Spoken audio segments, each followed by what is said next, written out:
to Biblical Insights with Bob. Tonight we're going to talk about love. I've titled this session, Agape, a View from the Summit. Actually, it's a Christian view of married love. So we're going to talk about marriage tonight.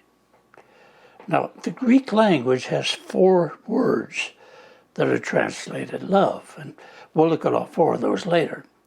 But also in 1 Corinthians, we have a chapter by Paul called the love chapter. It's 1 Corinthians 13. The emphasis of chapter 13 is on the highest level of love, agape love. So let's look at Paul's description in verses 4 to 8 of this chapter. He says, love is patient, love is kind, and is not jealous. Love does not brag and is not arrogant. It does not act unbecomingly, does not seek its own, is not provoked, doesn't take into account a wrong suffered, does not rejoice in unrighteousness, but rejoices with the truth, bears all things, believes all things, hopes all things, endures all things. Love never fails. And then the first verse of chapter 14 says, pursue love. I like that. So what our purpose tonight, what we really want to come to as a conclusion, is that agape love, this highest form of love, is the essential ingredient in not only our love for Christ, our Christian experience, but it's also, and maybe even especially, in Christian marriage. Now, here are some popular definitions of love, I guess. First of all, love is perpetual emotion. How about this one? Love doesn't make the world go round, it just makes people dizzy. Then this one, a kiss is the shortest distance between two. I read this little joke. He says, may I kiss you? And she's silent. So this time he says it a little louder. I said, may I kiss you? And she's still silent. So he says, are you deaf? And she says, no. Are you paralyzed? So we could talk about love. But we're talking about love and marriage. First of all, let's talk about the difference between men and women. We know that there are differences between them. Someone has said there's only 2 things men need to know about women, and nobody seems to know what they are. But let's get serious for a second. We know that men approach life head first and find their identity in what they do. That is, in their jobs and profession. That's who I am, what I do. Women approach life heart first.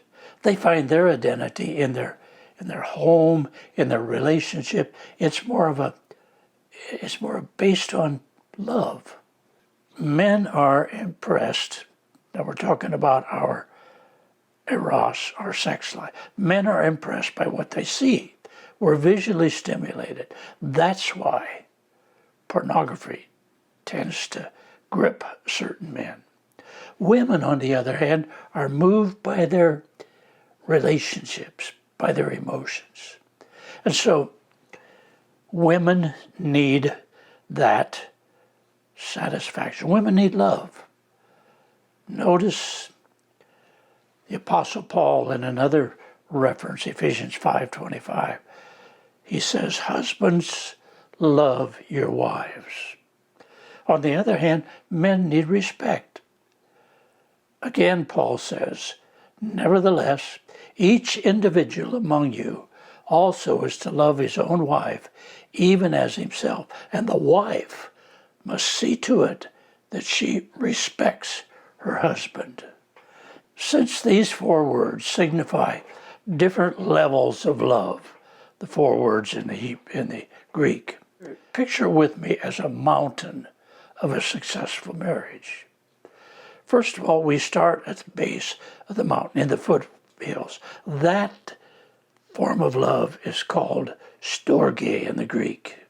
It's kind of a relationship of interest and curiosity. It's the lowest level of love. It's the teenage level, I think you would say. It's kind of like the guy that said, "Hello, Lisa, do you still love me?" And she says, "Lisa, my name is Roberta." "Oh, I'm sorry. I keep thinking today's Thursday." That's storge love. This type of love is really in love with the feelings, the emotions, the response we get from our inner life. But you see, it may be the lowest level, it's the foothills, but it's still an important ingredient to any marriage. We need that kind of love. Particularly, it's important in those early days of a relationship, probably even including our dating life. As we move up this mountain and go to the next level, we come to what I call the timberline of eros. Now, you recognize that word, don't you? Eros, erotic love, finds its fulfillment. Now, remember, we're talking about Christian love. It finds its fulfillment in one person. But it's still kind of a selfish love, seeking what's in it for me. How can it satisfy me? Again, marriage needs to include this type of love. So now let's move on up the heights a little bit to what we call philia, or friendship. Philadelphia, city of brotherly love, that type of thing. You know, really, when you think about it, our spouse ought to be, should be, our very best friend. Not just someone we're married to, obligated, but our best friend. So now let's go to the very mountaintop, love summit. It's the agape love. That's what Paul is talking about in Corinthians 13. This is a selfless, God-like love. It's the love with which God loves us.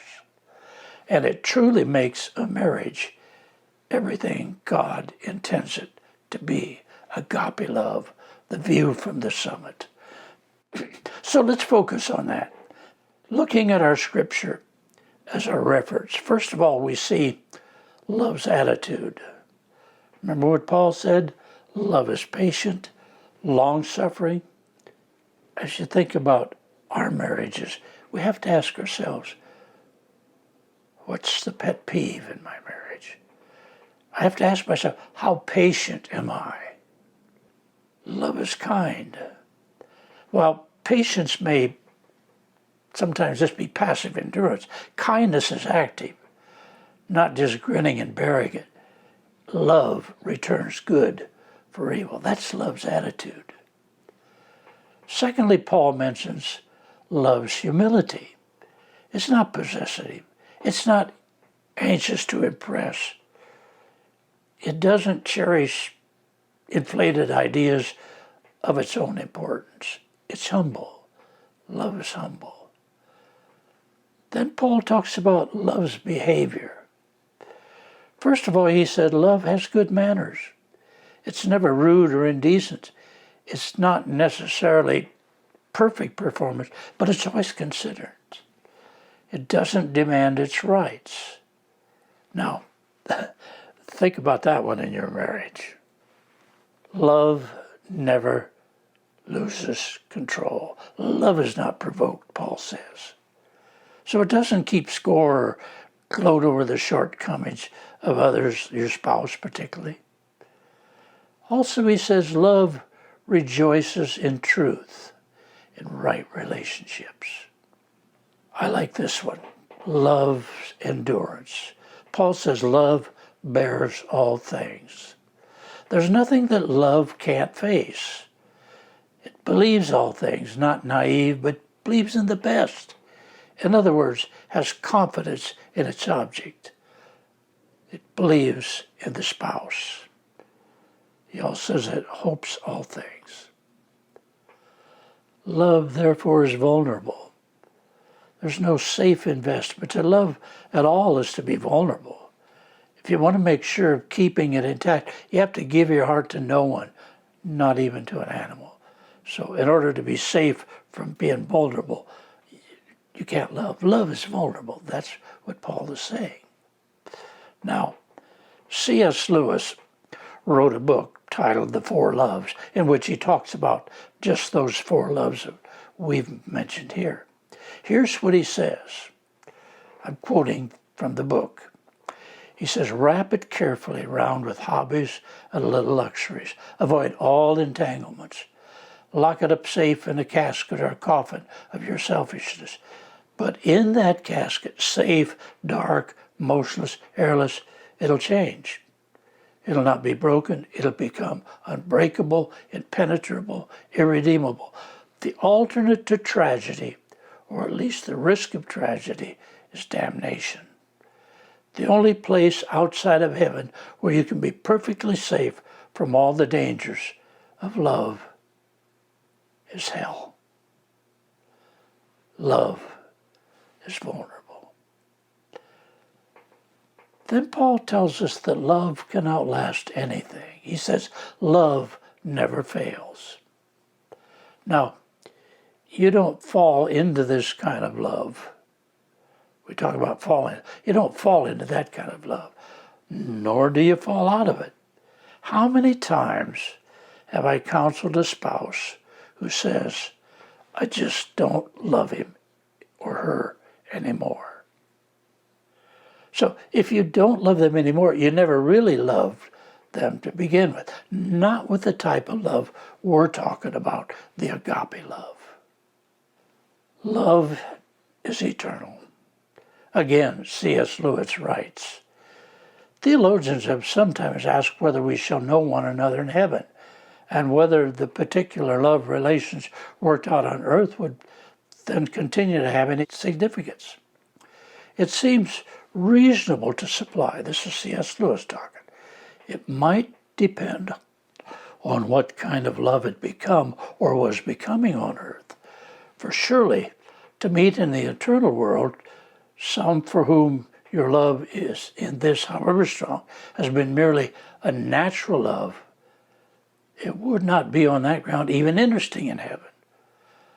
I suspect the love that had never embodied love himself, God is love, remember, never embodied love himself, would be equally irrelevant. For nature's passed away. All that's not eternal is eternally out of date.